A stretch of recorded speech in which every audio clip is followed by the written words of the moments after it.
It's a new day, and that means new stories from Ocean Story. Let's begin. All my life, my father compared me to my older sister. He always put her on a pedestal and praised her. I literally could never win my dad's praise. Nothing was good enough. I was constantly criticized for everything in the family.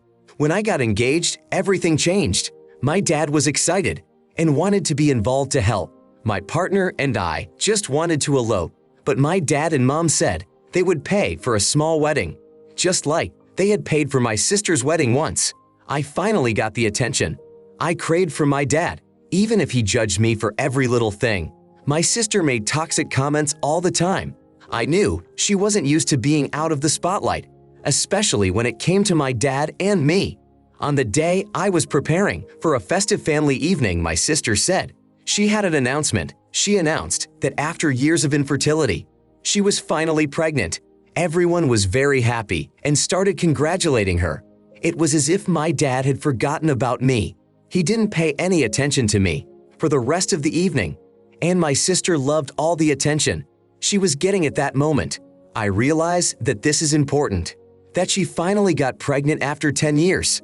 For my father, it was a pregnancy with his first grandchild, but it was calculated. She deliberately said it at my event. When everyone left, I wrote to my partner to tell him what had happened and how upset I was. He easily understood why I was upset, so he suggested that we go back to our original plan and elope, run away far away. And for a long time from all this, I knew in my heart that my sister was going to do something else for the wedding, and my father never texted me. I started to feel tempted, but I was worried that my mom and dad would spend so much money and not get the things back. So I called my mom. My mom understood how I felt. She said it was worth a try. The weekend came. My dad contacted my mom. So the next day, my partner and I went with my mom, my uncle, my brother, and my friend's uncle to the river. Then we went to eat somewhere in a cafe. Everything was great except that my dad started calling endlessly. So I had to block him. My partner and I booked a plane ticket to Prague and left. As soon as we arrived, I unblocked the tattoo and told everyone about it on my Instagram. Since then, my husband and I have had our phones constantly buzzing with calls and messages from everyone who calls me stupid and immature and a rascal for what I did in disrespecting my dad. My dad's messages say that I have disgraced him, and now everyone is gossiping about it and all the money that he spent and booked for things for me. After that, I started to feel stupid because I spent that money, although my mom said that everything was fine and they could celebrate without my husband and me. I feel sorry for my husband. Everyone is talking about how he married an immature girl. I can't fully enjoy this spontaneous trip. Although my husband and mom told me that I should block everyone for this time and enjoy my vacation in peace. Maybe I overreacted to all this. Jose, this story sounds like this. It sounds like you went to a traditional wedding just to appease your perpetually dissatisfied father. I find the appearance of a grandson after years of infertility to be suspicious, especially at a time when all the attention was on you. Do you have anything other than your sister's words to confirm that she is indeed pregnant? Even if your sister is pregnant, she didn't need to organize your event. I think the announcement could have been made at another time. Shame on her. Your mother gave you the green light, and she was ready to protect you from further problems. She clearly doesn't think about money. Your sister is obviously your father's brilliant child. The only thing that worries me is the guests at this wedding. Sadie, the fact that your mother immediately supported you should tell you something. I'll give you some advice from someone who has a supportive mom. She sees things. Moms know things. They may not tell you about it, or they may not be open about it, but they know. The fact that your mother didn't hesitate to tell you to go, and then she came with you to the ceremony without your father, to me means that she felt unequal treatment of you and your sister from your father's side. Ariana, your dad will probably never admit it, but he loves you and your mother even more. So especially in spite of your father, that says more to me than anything else. I don't know if you can easily get therapy or counseling with a psychologist where you live, but if you can, please see one. Miles, the behavior your dad has been exhibiting is doing invisible damage to your self-esteem. especially the one that has been built up over the years with this attitude towards you. By the way, good luck and congratulations on your wedding. Enjoy your wonderful vacation in Europe. I will add some information about my husband and me. Thank you all for your kind words, and congratulations. You people have helped me put things in perspective. Everyone talks about my dad and cherishes him. Don't worry, I do too. I have the best husband, Sawyer. He understood what I was feeling in a difficult moment, and he helped me to organize the wedding I really wanted. I am enjoying my time with my new husband in Europe. The weather has been kind to us. I don't know what the weather is like back home, but I hope there will be a specific downpour. Now I want to tell a different story. I live happily with my wife. We have 2 young children, aged 8 and 7. Recently, we have been having financial difficulties. It's all because the rent for our apartment was raised, and at my job, my working hours have been reduced, and therefore my pay. We are not fighting for survival, but we have to count our money before buying any luxuries or unnecessary things. I managed to find a second job to compensate for the reduced hours, but we still have to be very careful about where our money goes. I have discussed this situation with my wife several times. My wife is Ruby, and she doesn't like this situation. Our eldest son goes to school from 9 in the morning to 5 in the evening. My job includes looking after the younger one. She goes to kindergarten from 7 in the morning to 1 in the afternoon. 4 times a week, I take our children to school and kindergarten. My wife picks them up afterwards. Not long ago, I noticed some unusual transactions from our joint bank account. I asked my wife about it. She explained that twice a week after kindergarten, she takes our youngest girl to gymnastics lessons. My daughter goes after school, and each lesson costs $80. I got angry right then because my wife didn't discuss it with me, and $80 a week is a lot of money.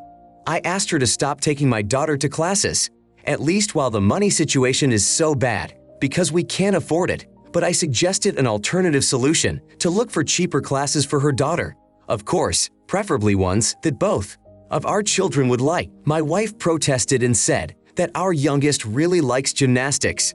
My wife called me a fool. She said that I was depriving my daughter of something that could help her in the future, and that we would find a way to afford these classes later. In anger, I called the lessons a waste of money, and I told my wife that we were partners, so she shouldn't spend large sums of money without discussing our money needs together, especially when we don't have much money anyway.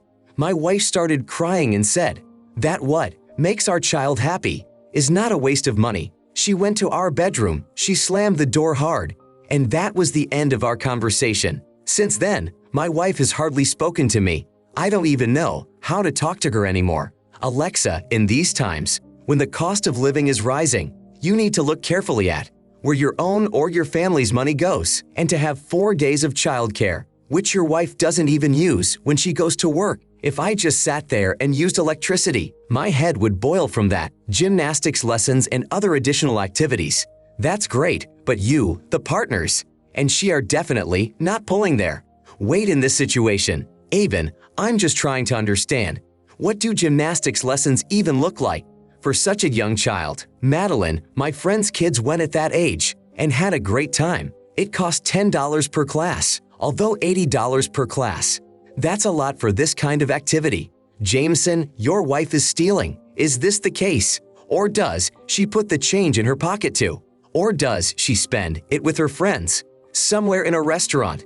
That would definitely explain why she's so against it. To get a job and why she needs all this free time. You'll probably say that she needs to be a free bird, as she claims. I bet she does. My next story. My wife is pregnant with our first biological child. At the age of 38, we have been trying to have a child for a long time, even when we were 22 years old. My wife was undergoing fertility treatment, but nothing worked. This pregnancy was a huge surprise for both of us. Unfortunately, the pregnancy is a high risk. My wife is now 22 weeks pregnant. My sister has 2 children. This fall, my sister got pregnant again. Unfortunately, she lost the baby at 24 weeks. She and her husband were obviously devastated. We felt terrible for them and sympathized with them from the bottom of our hearts. My sister talks a lot about her loss, which is understandable. Over time, this began to worry my wife a lot, so I first asked my sister's husband, could he and my sister just stop bringing it up when my wife is around and hears it? He said yes, and he stopped, but my sister never stopped. So I had to ask her too, and she said she would try. Of course, she didn't stop saying what she was saying before. This evening they came to visit us with their children, to stay for a couple of weekends. At dinner, my sister said to my wife, "It's been 3 months. I remember how I felt the baby at more than 20 weeks. But unfortunately, we lost him. My wife had a panic attack. She was almost crying at the table. We had to leave the room right away. I came back in about 40 minutes later. Then I just got angry with my sister. I told her to shut her mouth for once. I've had enough of her stories about losing a child. I feel like an asshole now, and unfortunately it's true. Ian, at some point, your sister has to learn to read the situation. You can't say to a pregnant woman, 'Oh, this is exactly where I was when I lost my baby,' because it's inappropriate at best and very cruel at worst. Haley, maybe my brain immediately draws the worst conclusions. But I can't help but wonder, isn't your sister doing this on purpose? Adam, I'm sure she's saying it on purpose, hoping that her brother's wife will also suffer a loss. Why? So that they both feel the same pain or something. Adeline, I don't think she's doing it on purpose. I really hope so. But I think she has it in her head that this will happen, and she's trying to put herself in that position to have her brother's wife to lean on when that moment comes. And in general, I'm actually a little bit worried what she might do when they reach the 24th week and my brother's wife is still feeling well, and she's not personally, because she's doing fine. Milva, it is important to approach the discussion with your sister from a position of empathy and understanding, recognizing that she may not fully realize the impact of her words on your wife's emotional state. Instead of getting angry or confrontational, consider talking calmly and compassionately with your sister about the impact of her comments on your wife's mental health. It's important for you to refrain from assuming negative intentions on your sister's part without concrete evidence. Jumping to conclusions about your sister's motives can lead to misunderstandings and further strain your relationship. Instead, focus on the specific behaviors that are causing distress and work to find a solution. Evan, I agree. It's clear that you've talked about this several times. When there is such grief in a family, I sympathize with your sister, but it's inappropriate and unkind. Your sister also has children, but at the time, it all sounds like this. As if this was her first child. She knows what it's like to lose a child. She was also specifically asked not to bring it up. It sounds like she's trying to hurt your wife, or at least trying to drag her down with her into a world of suffering and sadness. It's like a grieving parent. They constantly use other children's holidays, such as birthdays, to remind them how old their child would be now. Julia, whatever I say, wrong place, wrong time. That woman, your sister, she needs another outlet for her feelings. Maybe she should see a psychiatrist. Piper, the more I think about it, the more I feel bad, and the more I feel deceived and shocked. A story that really surprised me. My ex-husband and I are divorced. We have joint custody of our children, aged 8 and 6. He has been struggling with health problems for about 2 years of his life. He was scheduled for surgery, and he asked if I would allow him to take the children the day before the surgery. But I politely refused because it was my time, and any change in the schedule could affect my work. On the day of the surgery, his girlfriend called me from the hospital and gave him the phone. He asked how I was doing. Most of our conversations start with such questions. Then he asked if I could let the kids talk to him before the surgery. I said I was at work and a little busy, but he asked if I could take a break. He wanted me to go home and let the kids talk to him for at least 5 minutes. I apologized to him, but he refused. I promised that I would let the children see him after the operation, but he immediately started arguing with me. He said it was quite unfair to him that I did not allow him to see the children the day before. He thought that meeting them before the surgery was quite reasonable. I had to end the conversation with him because there was a lot of noise, which my colleagues could hear, and I didn't want that at all. His girlfriend called back, but I decided to ignore the call. I left work a little later, around 8:40. That same evening, his girlfriend called and asked, "Am I happy now?" She said he started crying. After we finished talking, after a short conversation with her, later he called me himself. I heard an incredibly angry voice. He was angry with me for not paying attention to our children, just like I didn't care about their father's feelings and what he was going through. I told her that I was not going to interrupt my work when I was already busy. He said I was making excuses and that he felt sorry for the children at the time, he said, this implying that I was intentionally hurting them with my behavior. But that's not true, and it's complete nonsense. I just had to work at that moment. Brayden, and this is all because you didn't quit your job, so he could spend 10 minutes with the kids. Quinn, I understand that. Your ex is going through surgery. This may be difficult for him mentally, but this situation and reaction seems a bit manipulative on his part. I mean, you've made it very clear that you will not change because of your schedule. Then when the man thinks it's okay to call you when you are working, Sand, it was clearly very bad timing for you. All these actions, Sand, words on his part seem stupid and very meaningless. Cooper, for some reason, I believe you did this out of anger at your ex-husband. It is perfectly reasonable to ask to see his children before the surgery. At the very least, you could ask a nanny or caregiver to arrange a phone call. Your husband would have been happy in the end. You need to think harder. When your children grow up, they will pick up on this kind of petty vindictiveness. They will eventually resent you for it, and they will remember this situation. Eliana, imagine if you switched roles. You would be begging to talk to the children in the same way. What would your plan be if something went wrong? And maybe your ex died or became seriously disabled? Have you thought about how this would affect your family later? Austin, I'm not mad at you for leaving work for a date. I'm mad at you for not letting him pick up the kids the day before, just because it was your only day off. Really? Can't you make exceptions? Indeed, what if he hadn't survived the surgery and you stole the last moments of his life? How would your children like to spend those moments with their father? Quinn, it will be useful for you if one day you find yourself in the same situation. Maybe you would realize something. I don't wish evil on people, but what you did was heartless and very ugly. No matter what your past is with your ex, your children do not deserve this and should be able to communicate with their father, especially at times like this. Next story. My husband and I have 2 children. Eliana is 33 years old and Brayden is 35 years old. We have a great relationship with both children. About 10 years ago, Eliana got engaged to her current husband.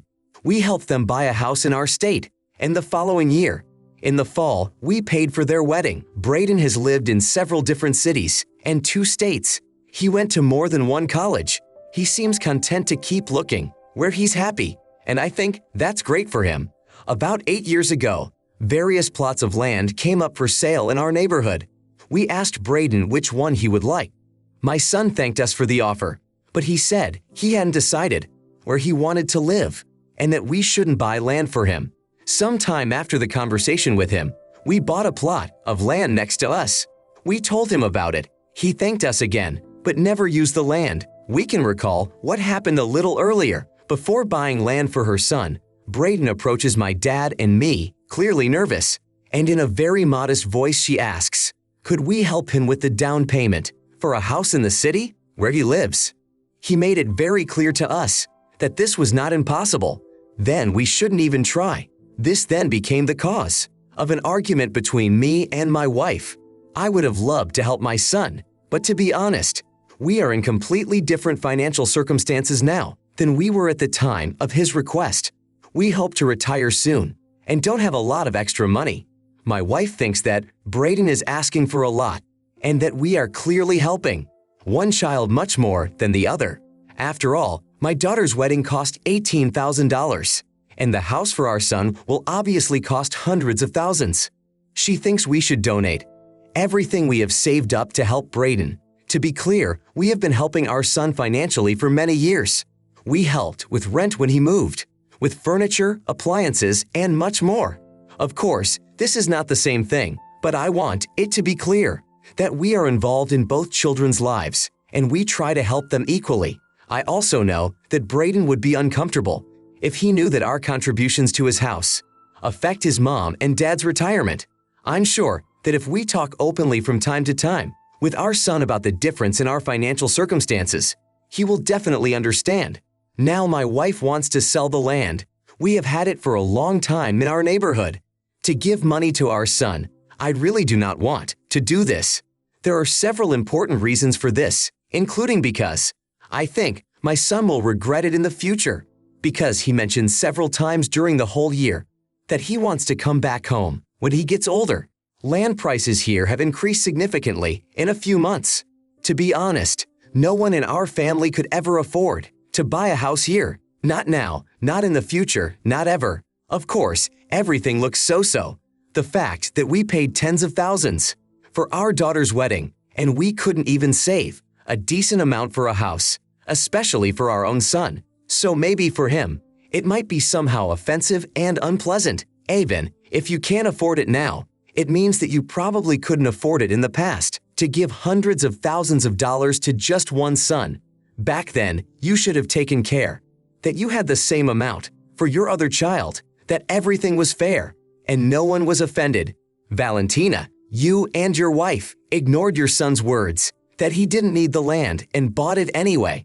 Now your wife is asking you to sell the land, to use the money to help him the way she wants, to help him, and you refuse on some unclear grounds that she might change her mind one day. It makes no sense at all. Santiago, you have to admit, you didn't even think about saving something for your son so that he could build a house for himself. So now you and your wife just own this piece of land. There is nothing on it, and no one can afford to build anything on it. How does this benefit you? I recommend that you sell this land as soon as possible. Austin, it seems to me that you are punishing your son because he doesn't want to settle on that land at the same time and in the same place as his sister. Although you are not obliged to help your children when they are much older than the age of majority, equally helping one child with hundreds of thousands and the other with zero, this must have hurt your son. You clearly favored your daughter because she settled in your neighborhood. That means she could always be close to you.